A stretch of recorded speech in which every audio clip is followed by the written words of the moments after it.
Good morning, Hotlanta. I'm your host, Johnny Johnson, and you're listening to 105.6 The Hot. Today is a beautiful Friday morning with the temperature in the 70s and no traffic. Today we have 6 very special guests to talk about how they affected their cultures using music. Before we get into the good stuff, today's song of the day is Dancing Queen, brought to you by ABBA. I'm telling you folks, this is just my favorite song, but let's give it up for Charlie Watts from the Rolling Stones.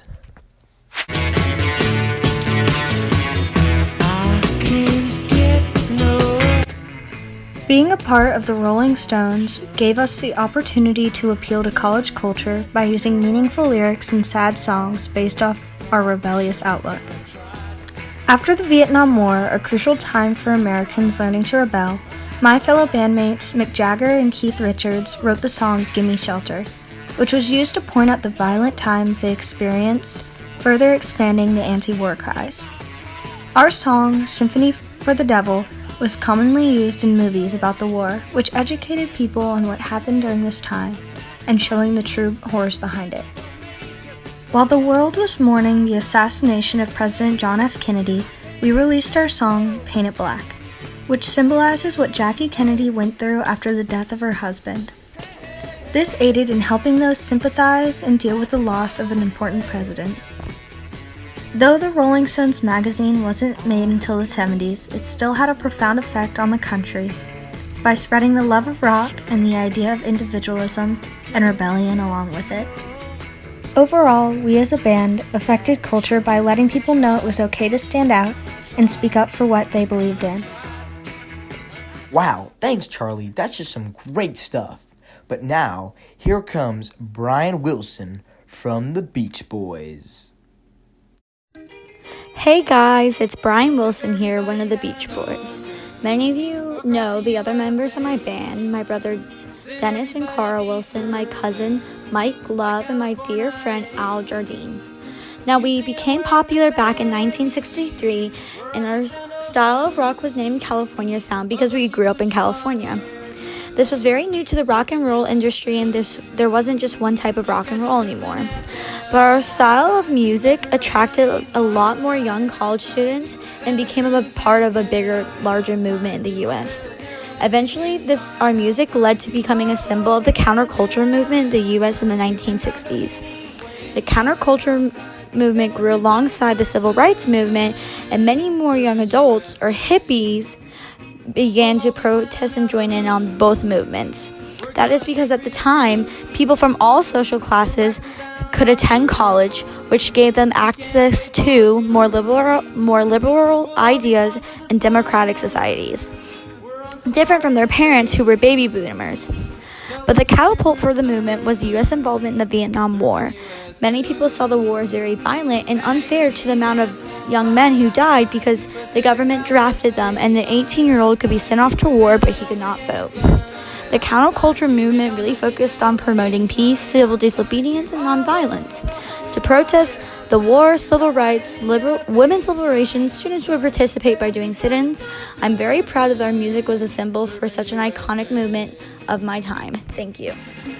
Wow, Brian, that is just great stuff. I mean, just the things you did to inspire those kids were amazing. And the song, Surfing USA, I just can't get over it. It's so good. But now, here come the Beatles.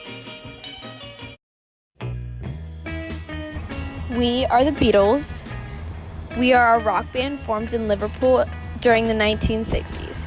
During the 1960s time, many people in America were protesting about the Vietnam War. We took a strong stance against this war. We ended up writing many songs supporting the anti-war movement, including one of our most popular songs called Revolution. Many college students found this song as inspiration as they protested against the war. Not only to speak out against the war, but we wanted people in this time to form their own opinions about things. We wanted them to have their own voice, to not be controlled by their parents' generation and by the government and politics around them. And with this was the birth of the counterculture that was fueled by our rock and roll and by our friend, the king of rock and roll, Elvis Presley. Our music was able to ignite hope and happiness in the American people's eyes in the time where their President Kennedy was just assassinated. A slogan by the Beatles, "All You Need Is Love," is what became the slogan that represented the new age of the 60s and how people wanted peace. And that love could solve anything, sort of the hippie mentality. Many people thought that our music had communist overtones, however, the younger generation didn't see it this way. Our songs were more of a way to promote peaceful protest. They even included lyrics that spoke out against violent protesting. Overall, we became a symbol that the younger generation could look up to and aspire to for their new ideals. That was just fantastic. It's crazy how the Beach Boys, Rolling Stones, and Beatles all share the same views on such big issues. Now coming up, we have the great Ray Charles. Why don't you step on here, Ray? Ray! Goodness gracious. Hey everyone, Ray Charles here. Sorry it took me so long to get here. I can't see very well. Nice to see you all and get an opportunity to discuss our impact on America. You guys might know me from pioneering the genre of soul music because I combined a rhythm, blues, jazz, and gospels. Honestly, I feel like I did a lot to lead the American culture into a time of consciousness where they could think African Americans are equal. I started off very poor, but many of my classics such as Georgia on My Mind and America the Beautiful got me in the public eye, and also I became very close with President Nixon. Isn't it a shame what happened to that fellow? Anyways, I totally forgot what we were talking about. Oh, how we impacted movements in America. Well, through my music, I would express how I felt about the mistreatment of African Americans, and I heavily influenced the Civil Rights Movement. The Civil Rights Movement was the push for justice of African Americans to be equal to everyone else. I also criticized the police force in my song Let's Go Get Stoned after I spent a year in jail for possession of marijuana. That's completely my fault, but the way the police took it, that was terrible. Also, I became a very close friend and a financial banker of Dr. Martin Luther King, and after 1963, I refused to play for segregated audiences. Also, I made many other protest songs, such as Danger Zone and You're In for a Big Surprise. My songs stirred up a lot of turmoil since I was in the public eye, and I believe I helped the civil rights movement push ahead and ultimately get equality for blacks. Thank you for my time, and I hope I see you all again. Bye-bye. Nothing like some good old soul music. Well, thanks for joining us, Ray. I imagine you'll somehow find a way out. But now, coming, the king of New York, Frank Sinatra. How are you doing, my man, Frank? I'm doing good, thanks for asking. Well, you see, I was the king of the hill on top of the world. I was invincible. I sung classy music with some smooth jazz in there. The girls loved me, and why wouldn't they? My type of music brought class to people, something everyone could listen to. Yes, I'm old school, but I was the rock and roll before the rock and roll. From my energy level to girls screaming wherever I went and a couple of near run-ins with the law, I was the excitement of music during my time. However, I'm not the hugest fan of rock and roll. But because I'm a nice guy, I'll tolerate it, and I even let some young fella by the name of Elvis perform on my show. I get that music changes as time goes, but man, my music represented the good old days before all this protesting and rock and roll stuff. Thanks, Frank. I just can't thank you enough for coming. And last, but certainly not least, we don't even need an introduction because everyone knows who he is, the king of rock and roll, Elvis Presley. Thank you very much. My music also had a great impact on society and culture. My music broke the racial barriers of the time, and it was a key movement of racial tolerance between blacks and whites. I was one of the first singers to be appreciated and liked by both the black and white communities.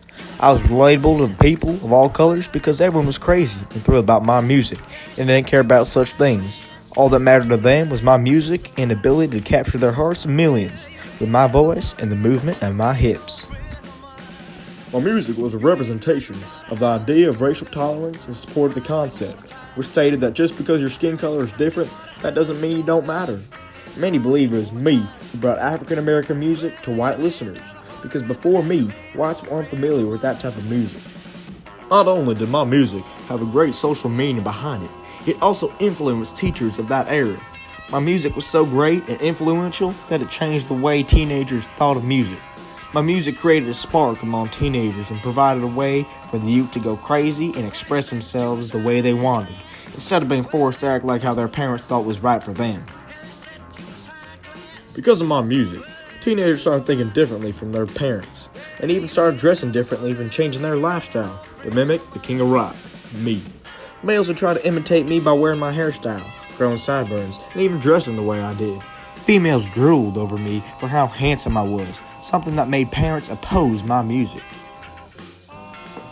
The youth was able to do all this because of that time of economic prosperity. Teenagers no longer relied on their parents for money and are living free lives doing what they wanted. My music gave the youth a new way to look at the world and represented a rebellious attitude which they never had before, something no artist had ever been able to do in the history of pop culture. What made me so popular and beloved was the way I presented myself to the listeners. I was daring, unique, and different from everyone else. That was what I set apart from the others. My influence on pop culture and music can never be forgotten, because if it weren't for me, music would have never blossomed the way it has today. And that wraps up today's radio show. Today is April 12th, 1977. Have a great day, Hotlanta, and Johnny Johnson will see you tomorrow morning.